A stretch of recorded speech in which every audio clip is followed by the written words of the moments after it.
Ada itu rokok di sorga? Saya bilang semua yang kau mau di sorga ada.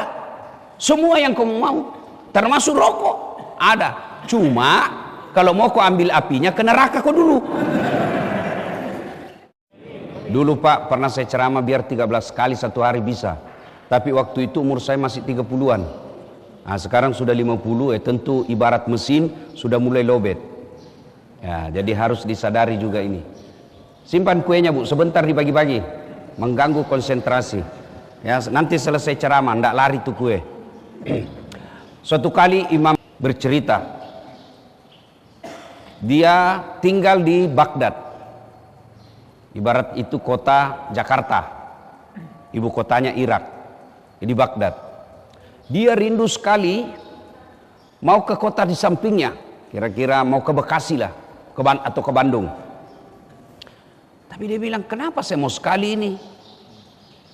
Nah, saya tidak punya keluarga di sana.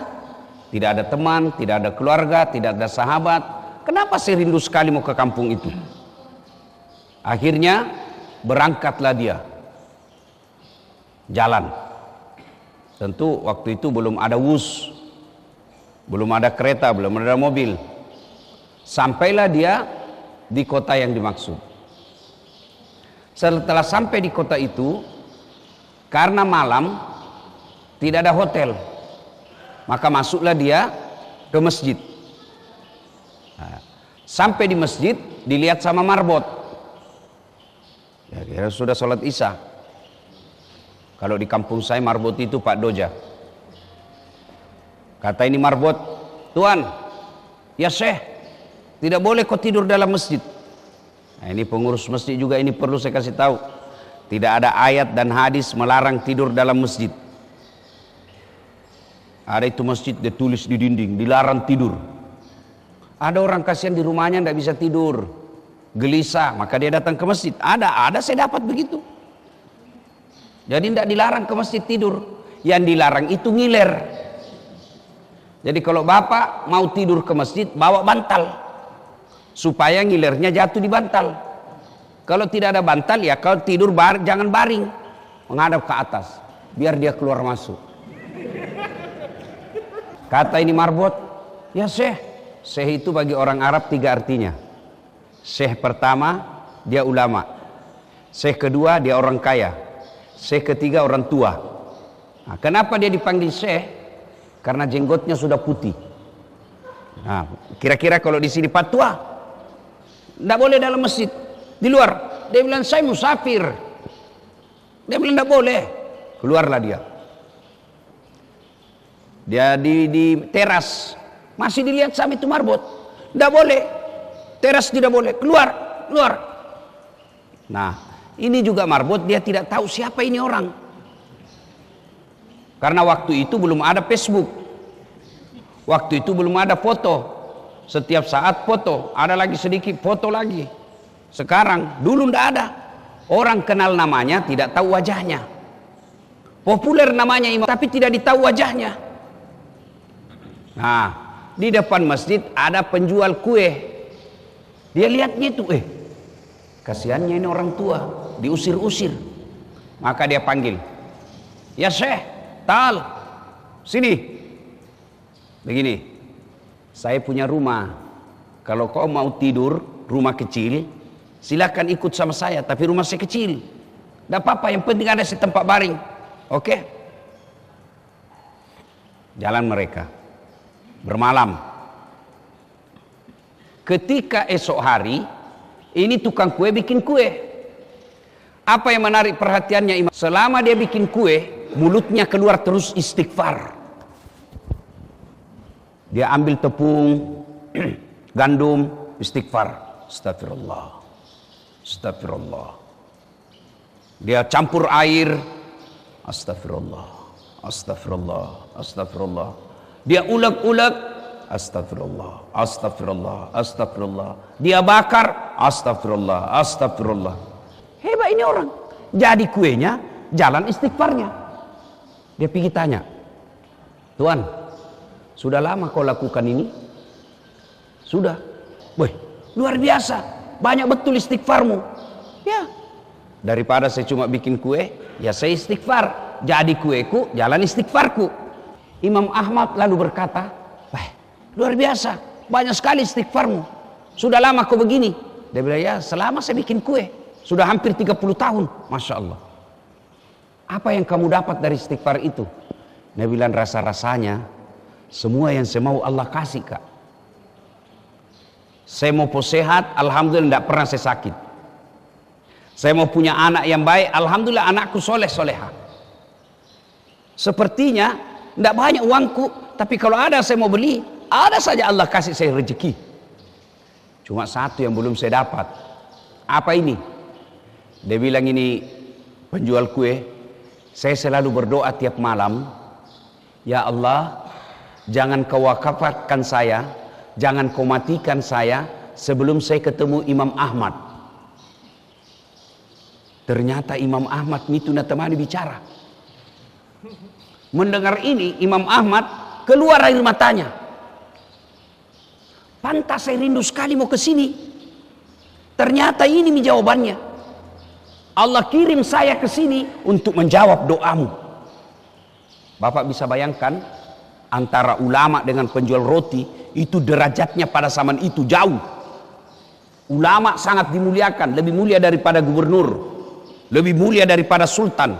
Sementara penjual roti dibawa derajatnya. Tapi Allah kirim orang mulia ini untuk menjawab doanya penjual roti. Dia bilang, Imam Ahmad, ini rupanya penyebabnya. Saya rindu ke sini, ternyata Allah ingin mengabulkan doamu karena istighfarmu itu. Nah, apa hikmah dari kisah ini? Ternyata kalau mau banyak dikabulkan doa, perbanyak istighfar. Kenapa doaku selama ini belum Allah kabulkan? Salah satu sebabnya, Bapak banyak dosa. Ada orang tidak ada dosanya di sini? Ada? Kenapa Bapak takut mati? Kenapa kira-kira? Salah satu sebabnya karena Bapak yakin banyak dosa. Coba kalau datang malaikat bilang sama saya, dah saat sebenarnya kau mati 2030, tapi kalau mati kau sekarang diampuni semua dosamu. Pilih mana? Pilih mana dah saat? Kalau saya 2030 diampuni, pasti saya bilang, sekarang mau, daripada 2030 belum ada jaminan saya ada yang ampuni, sekarang saja. Itu menunjukkan bahwa kita takut mati karena banyak dosa. Tapi Bapak Ibu Saudara-saudara sekalian perlu tahu, orang masuk surga bukan karena tidak ada dosa. Kalau orang masuk surga karena tidak ada dosa, tidak ada isinya surga kecuali Muhammad sallallahu alaihi wasallam. Mana ada orang tidak ada dosanya? Lalu kenapa orang masuk surga? Ditimbang pahalanya, timbang kebusukannya. Itu sebabnya ada dua malaikat, Pak. Tidak dicampur itu dosa pahala. Kenapa? Masing-masing ditimbang nanti. Itulah makna dari ayat wala talbisul bil haqq wala talbisul haqqa bil batil. Allah tidak mencampurkan antara yang hak dan yang batil. Hak-hak, dosa-dosa. Makanya banyak orang keliru. Kenapa kau belum sholat? Masih suka kak judi. Kalau kau judi, sholat, tidak sholat 2-0. Mana berdiri dosamu. Kalau kau sholat judi 1 sama. Mana bagus 1 sama 2-0? Kalau saya 0-2, tidak judi sholat lagi. Nah, Ibu, kenapa belum sholat? Masih suka gosip. Kalau kau sudah gosip, tidak sholat 2-0, mana berdiri dosamu. Kalau kau gosip sholat 1 sama. Maka itu malaikat ada khusus mencatat kebaikan, ada khusus mencatat dosa. Kalau baik, malaikat kanan. Kalau dosa, malaikat kiri. Tidak dicampur. Nanti mati ditimbang. Timbang punya timbang, ternyata lebih berat pahalanya daripada dosanya, maka dia masuk surga.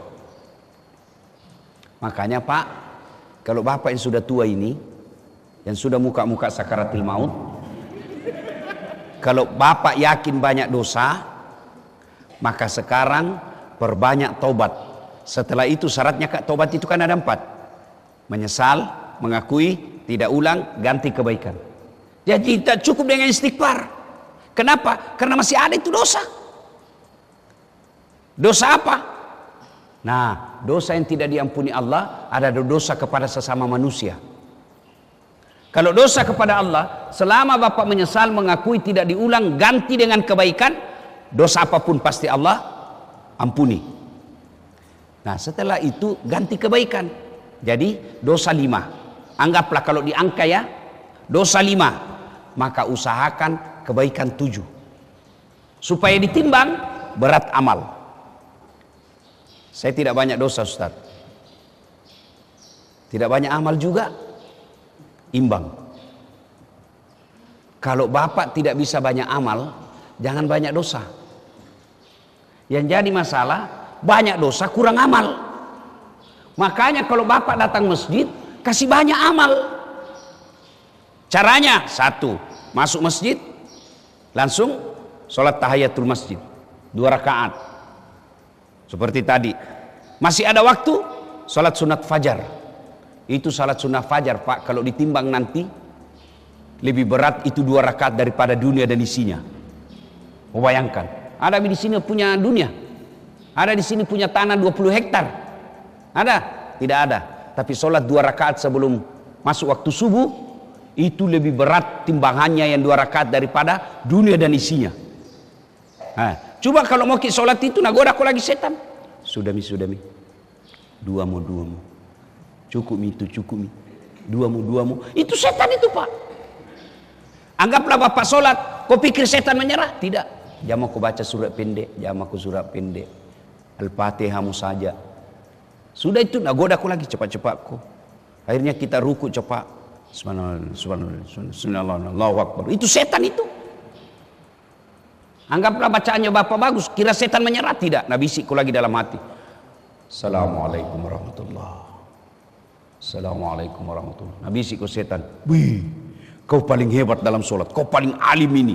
Sombong. Masuk setan. Nah bapak, kalau begitu perbanyak amal. Istighfar. Apakah karena dosa orang istighfar? Tidak.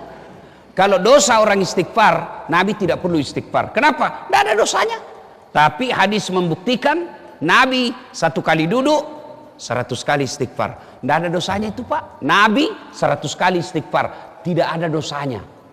Kita tiada hari tanpa dosa, tidak pernah istighfar. Istighfar ji, tapi tidak ikhlas. Itu pun tidak ditahu apa Nabi bilang. Astagfirullah. Apa artinya itu? Supaya berbekas itu istighfar Pak. Coba beda praktek ini. Istighfar usap dada. Coba beda praktek. Bapak hilap. Bapak tahu, tadi saya dagang, saya tipu, ada orang saya pembeli, saya tipu. Istighfar, jangan coba bilang astagfirullah. Coba beda Pak. Astagfirullahaladzim wa atubu ilaihi. Usap dada, pasti berbekas. Tiba-tiba ada rasa sombong, mau dikata, ria, ujub. Astagfirullah. Pasti berbekas. Cuma kadang-kala kita sikir, tidak jelas apa kita bilang. Coba lihat kalau di masjid, sikir ki. Sama-sama subhanallah saya baca. Sama-sama 33. Sama-sama 33. Sama-sama mulainya. Saya baru 11 habis media. Karena bilang saja 9. Apa artinya itu 9? Pantas ibu rajin sikir, rajin tonggosip. Bapak rajin sikir tapi masih suka makan riba. Kenapa? Istighfarmu tidak berbekas. Coba mi, rata-rata itu begitu di masjid. Apa itu sunnah? Apa artinya beda? Coba terjemah kami. Arab bingung, bahasa Indonesia juga tidak jelas. Kayak makan pisang goreng panas.